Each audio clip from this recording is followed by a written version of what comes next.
سور پھونکی جائے گی.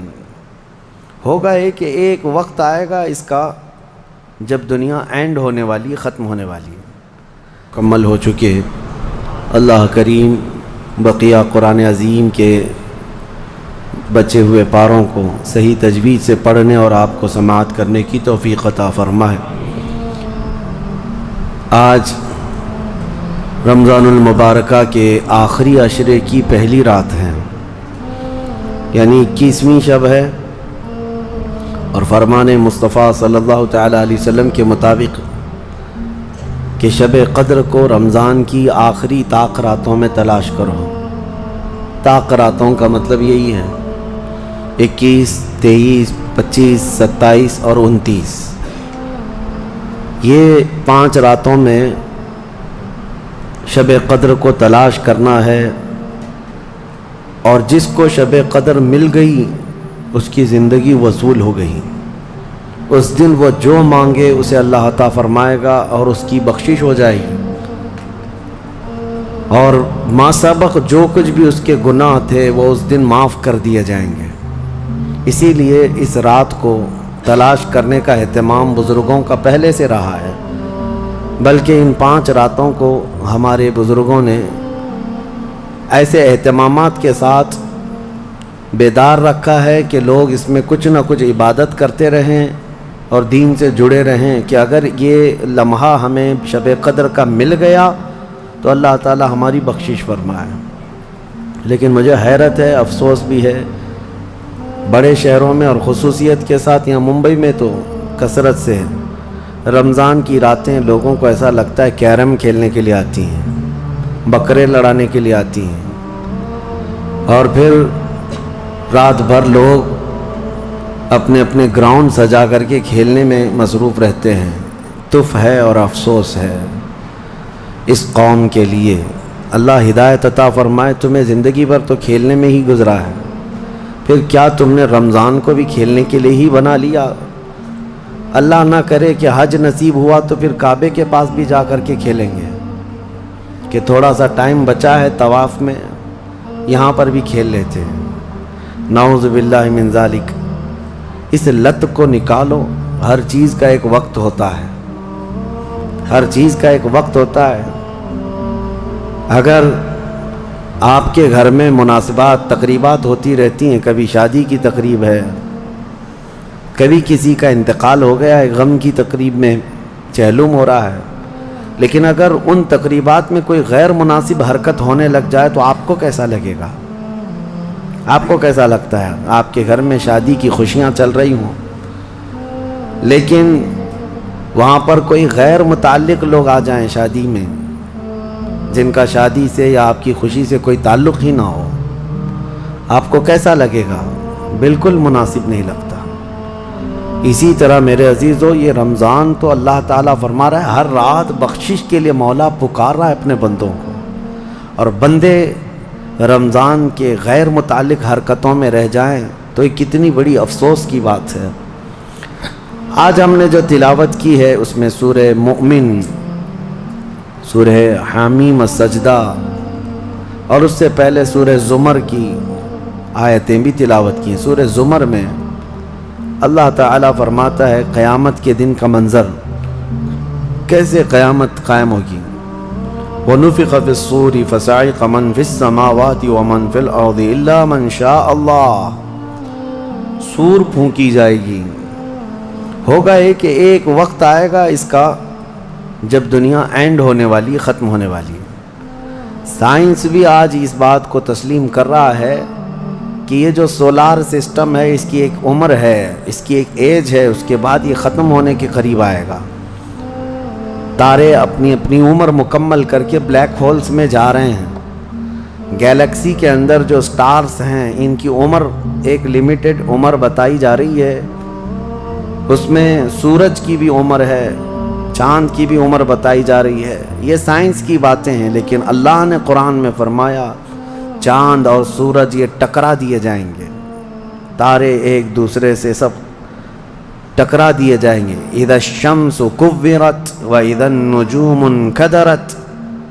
30ویں پارے میں اللہ تعالیٰ نے اس میں فرمایا جب سورج کو یعنی ٹکرا دیا جائے گا اور ستارے آپس میں ٹکرا دیے جائیں گے اور سورج کالا ہو جائے گا، یعنی کچھ نہ کے برابر رہ جائے گا قیامت کے قریب۔ وَإِذَا الْجِبَالُ سُيِّرَتْ، اور پہاڑ جو ہے نا اڑا دیے جائیں گے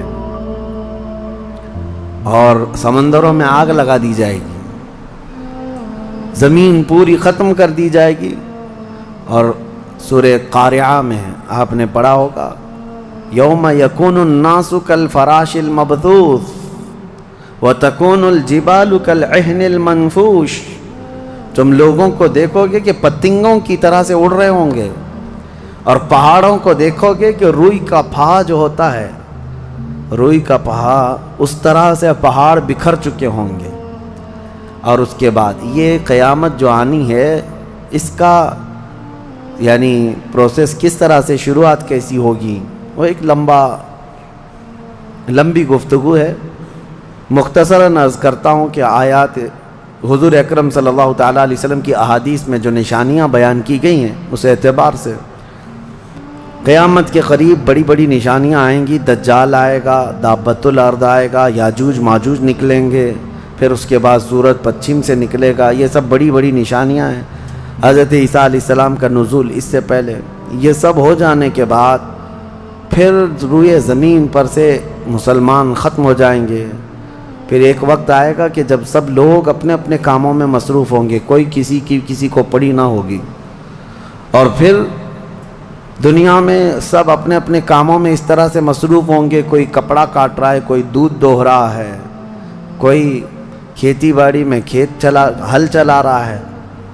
اللہ تعالیٰ قرآن میں فرماتا ہے کہ تم دیکھو گے ان زلزلۃ الساعۃ شیء عظیم یوم ترونها تذهل كل مرضعۃ عما ارضعت وتضع كل ذات حمل حملها، اچانک ایک سور کی آواز آئے گی، وہی سور آج ہم نے تلاوت میں پڑھا ہے۔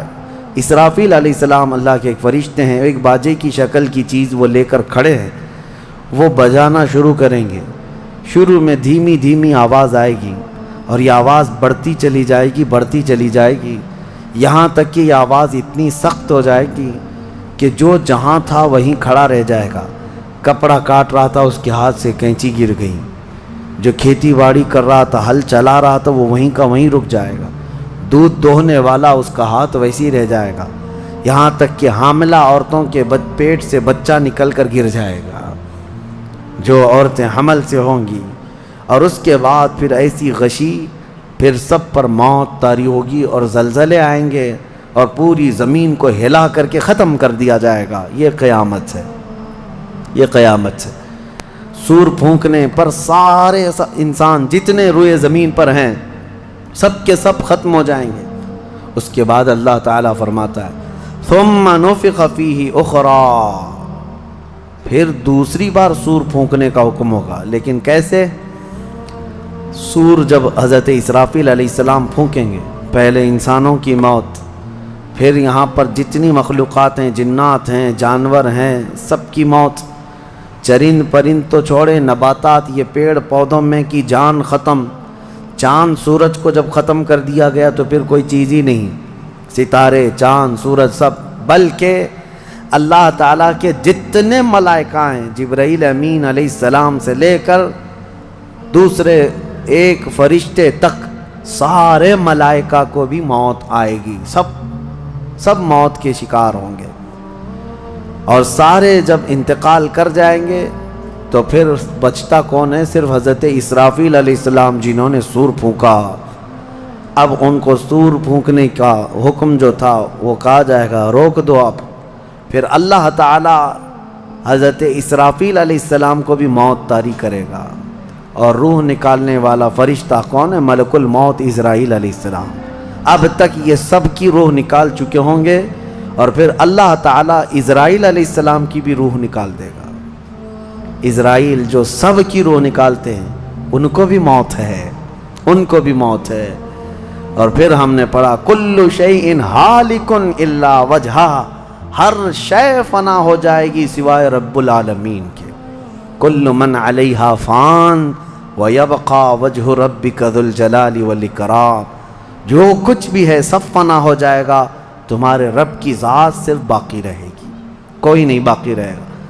پھر جب مولا کی مرضی ہوگی رب تبارک و تعالیٰ دوبارہ اسرافیل علیہ السلام کو اٹھائے گا۔ اسرافیل علیہ السلام دوبارہ اٹھیں گے اور پھر ان سے کہا جائے گا دوبارہ سور پھونکو، پھر سے پھونکو۔ اب جب دوبارہ حضرت اسرافیل علیہ السلام سور پھونکیں گے تو یہ زندگی کا سور ہے۔ پہلے والا یہ نفخہ اولا اس کو کہتے ہیں، وہ موت کا تھا، اور نفخہ ثانیہ حیات کا ہے، زندگی کا ہے۔ اب رب تعالیٰ نے جو وعدہ فرمایا تھا کہ ہم تمہیں موت کے بعد دوبارہ اٹھائیں گے، یہ وعدہ اس وقت پورا ہوگا۔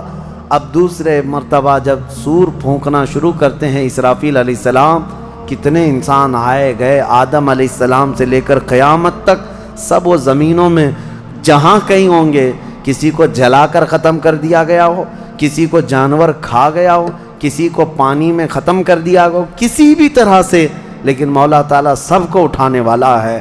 لیکن فرمایا حدیث پاک میں ہے کہ یہ دوسری سور پھونکنے کے بعد سب سے پہلے روئے زمین پر جو اٹھیں گے وہ محمد الرسول اللہ کی ذات۔ میرے آقا صلی اللہ تعالیٰ علیہ وسلم فرماتے ہیں میں اپنی قبر سے اٹھوں گا سب سے پہلے، اور محشر کے میدان کی طرف جو حضور جائیں گے تو فرماتے ہیں حضور صلی اللہ علیہ وسلم اٹھیں گے، ان کے بعد ابو بکر صدیق، ان کے بعد عمر فاروق رضی اللہ تعالیٰ عنہ، پھر ساری کائنات کو اللہ اٹھائے گا۔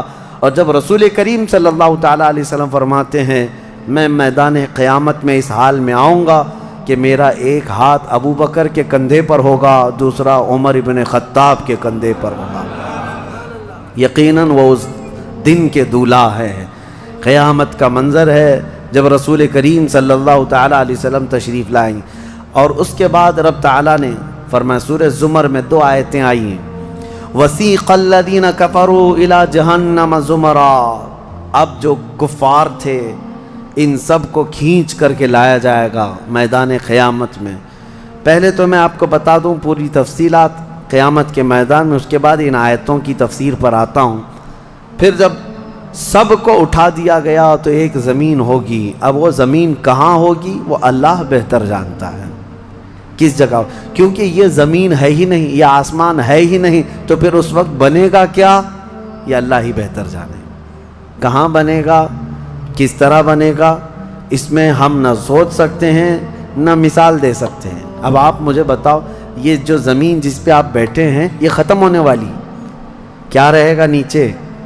آسمان جو دکھ رہا ہے یہ بھی ختم ہونے والا ہے، پھر کیا رہے گا اوپر ہمیں نہیں معلوم، لیکن اللہ کریم ایک زمین بنائے گا جس کے متعلق کہا گیا وہ تانبے اور پیتل سے بنی ہوئی ہوگی، یہ مٹی والی زمین نہیں۔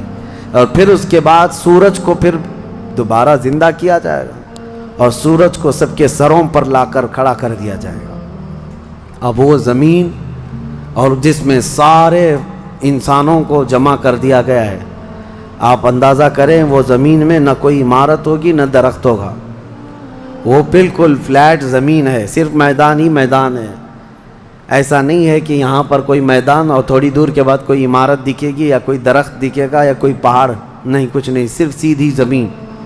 اسی لیے کہ وہاں تم 500 سال بھی اس میدان میں بھاگتے رہو گے تو سائے کے لیے ایک پتا بھی نہیں ملے گا، ایک پتا بھی نہیں، کہاں سایہ حاصل کر سکو۔ لیکن کچھ خوش نصیبوں کے لیے اللہ نے فرمایا کہ عرش کا سایہ انہیں اللہ عطا فرمائے گا۔ وہ کون لوگ ہیں؟ ان میں کئی لوگ ہیں، جس میں سے ایک ہی میں بتاتا ہوں، رجل تعلق قلبہ بالمساجد، وہ ایسا آدمی جس کا دل مسجدوں میں لگا ہوا ہے، قیامت کے دن اسے اللہ عرش کا سایہ عطا فرمائے گا۔ آپ کی نماز ہو گئی، بیٹھے کیوں ہیں؟ نماز ہو گئی، نماز کے بعد چلے جانا چاہیے، لیکن تمہارا دل مسجد میں لگا ہوا ہے۔ انہی لوگوں کی فضیلت میں ہے جب قیامت کے دن کوئی سایہ نہ ہوگا، ان لوگوں کے لیے اللہ عرش کا سایہ عطا کرے گا۔ اب یہ جو سارے لوگ جمع ہوں گے، کسی کو کچھ پتہ نہیں کہ ہونا کیا ہے، کسی کو نہیں پتہ کہ کیا ہونا ہے، نفسا نفسی کا عالم ہے اور سب ایک دوسرے کو تک رہے ہیں۔ اب یہی مسئلہ ہے کہ سارے لوگ وہاں پہ کفار بھی ہوں گے، مشرکین بھی ہوں گے، جتنی امتیں پہلے آئی تھی وہ بھی ہیں، انبیاء بھی ہیں، اولیاء بھی ہیں، صلحاء بھی ہیں، صحابہ بھی ہیں، علماء بھی ہیں، سب ہیں، لیکن کسی کو کچھ سوچتا نہیں کہ کیا کیا جائے۔ یہی بے خبری سے پوری مخلوق جو ہے انبیاء کے پاس جاتی ہے۔ انبیاء میں سب سے پہلے ابو البشر سیدنا آدم علیہ السلام سے کہتے ہیں سارے لوگ، آپ تو ہم سب کے باپ ہیں، ہمارے لیے اللہ کی بارگاہ میں سفارش کریں کہ کچھ ہمارے متعلق کیا حکم ہے وہ پتہ چل جائے، ہمیں کہاں جانا ہے، جنت میں یا دوزخ میں، یہ ابھی پتہ چل جائے، حساب بھی نہیں شروع ہو رہا ہے۔ تو آدم علیہ السلام نے فرمایا، وہ فرمائیں گے کہ اے لوگو جاؤ، اس لیے کہ مجھے ڈر ہے اللہ کریم کی بارگاہ میں نے جنت میں وہ ممنوع شجر کا جو پھل کھا لیا تھا، مجھے آج بھی اس کا احساس ہے کہ کہیں رب تبارک و تعالیٰ مجھے اس پر عتاب نہ فرما دے، جاؤ کسی اور کے پاس۔ جتنے نبیوں کے پاس یہ قوم جاتی تھی وہ انبیاء کرام یہ کہتے آج ہمیں خوف ہے اللہ کریم کی بارگاہ میں، وہ قہار ہے، وہ جبار ہے۔ اور میں نے آج ایک آیت یہ بھی پڑھی ہے سورہ مومن میں، اللہ نے فرمایا لمن الملک اليوم، اس دن یہ آواز آئے گی آج کی بادشاہت کس کی ہے، آج کی بادشاہت کس کی ہے؟ پھر اللہ خود فرمائے گا للہ الواحد القہار، ایک قہر کرنے والے خدا کی آج بادشاہت ہے۔ اس دن صرف اس کی سلطنت ہوگی، صرف اس کی حکومت ہے۔ انبیاء، ملائکہ سب ڈرے ہوئے ہیں، پتہ نہیں برسوں یہ قوم گھومتی رہے گی مخلوق۔ عیسیٰ علیہ السلام فرمائیں گے کہ اے لوگو جاؤ محمد الرسول اللہ کے پاس، آج وہ تمہاری سنیں گے اور اللہ ان کی سنے گا۔ پوری مخلوق جب نبی کریم صلی اللہ علیہ وسلم کے پاس آتی ہے تو نبی پاک صلی اللہ تعالیٰ علیہ وسلم فرماتے ہیں ہاں میں اسی کے انتظار میں ہوں۔ پھر حضور صلی اللہ علیہ وسلم سجدے میں گرتے ہیں اور اللہ کو منانے لگتے ہیں کہ مولا ہے تو تیرے بندے، تو حساب تو شروع فرما۔ اس کو کہتے ہیں شفاعت کبریٰ۔ یہ کیا ہے؟ شفاعت کبریٰ، بڑی شفاعت۔ یہ سب کے لیے، کافروں کے لیے، مشرکوں کے لیے، سب کے لیے۔ یعنی حضور کی پہلی شفاعت کس کام کی تھی؟ کہ اللہ حساب تو شروع کرے، یہ شفاعت کبریٰ ہے، حساب شروع کرے مولا تعالی۔ ساری انسانیت کے لیے حضور جب سجدے میں گرتے ہیں اللہ کریم فرماتا ہے ارفع رأسک یا محمد۔ حضور نے یہ فرمایا ہے کہ اس دن میں سجدے میں ایسی ثنا اور ایسی حمد بیان کروں گا اللہ کی جو آج تک کسی نے نہیں بیان کی ہوگی، اور اسی دن مجھے اللہ وہ تلقین بھی فرمائے گا۔ اور جب حضور ثنا کر رہے ہوں گے اللہ فرماتا ہے ارفع رأسک یا محمد، اے محمد صلی اللہ علیہ وسلم اپنا سر اٹھائیے، آپ مانگیے آپ کو دیا جائے گا، آپ پوچھئے آپ کو جواب دیا جائے گا۔ یہ پہلا سوال ہے اللہ کی بارگاہ میں قیامت کے دن، اور پہلا جواب ہے، باقی کسی بندے کو کوئی جواب نہیں تھا۔ اللہ کی بارگاہ میں حضور نے جب یہ عرض کیا تو رب تعالیٰ فرماتا ہے ملائکہ کو جس کی ڈیوٹی تھی، جس کا کام تھا کہ میدان قیامت میں میزان عمل لگا دیا جائے، حساب و کتاب ہوں، سب کے نام اعمال ان کے ہاتھوں میں دیے جائیں، سب کو پڑھنے کا حکم دیا جائے۔ اب حساب کا آرڈر آ گیا، حکم آ گیا، تو لوگ تھوڑی راحت کی سانس لیتے ہیں کہ چلو حساب شروع ہونے والا ہے، لیکن ابھی اتنا آسان نہیں ہے، اتنا آسان نہیں۔ اب فرشتے لا رہے ہیں سب کے اعمال نامے۔ لوگوں کو ایسا لگتا ہے اعمال نامہ یہ 4 پنے کا ہوگا، ہاں جیسے ایگزام پیپر میں فل شیٹ A4 سائز کی شیٹ لے کر کے بیٹھتے ہیں۔ قرآن میں تو اللہ تعالیٰ نے فرمایا کہ جب نامہ اعمال فرشتے لے کر کے آئیں گے تو کتنے ہوں گے پتہ ہے؟ تمہاری نظر جہاں تک جاتی ہوگی وہاں تک صرف کتابیں تمہاری ہوں گی، صرف تمہاری کتابیں فرشتے لاد کر کے لا رہے ہوں گے۔ اس میں سب لکھا ہوگا، زندگی میں جتنی مرتبہ باتیں کیا تھا، جو کچھ بھی کیا تھا، سب ڈیٹیل ہوگا۔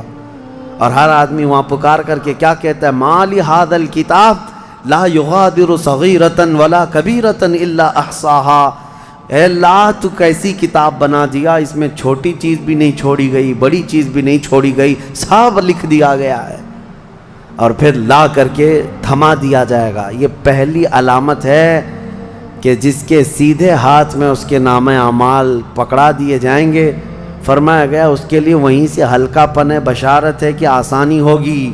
اور جس کے بائیں ہاتھ میں فرشتوں نے پکڑا دیا تو سمجھ لو کہ اب لمبا اس کا وقت جانے والا ہے، حساب سخت ہونے والا ہے.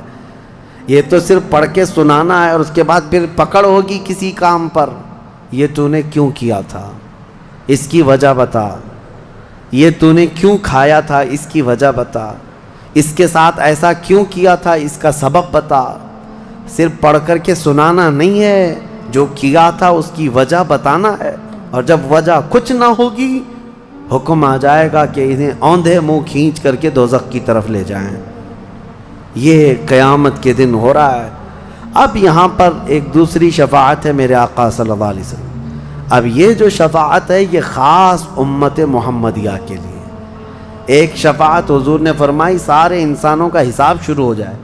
جب حساب شروع ہو گیا تو رب حضور صلی اللہ تعالیٰ علیہ وسلم پھر سجدہ کرتے ہیں اللہ کی بارگاہ میں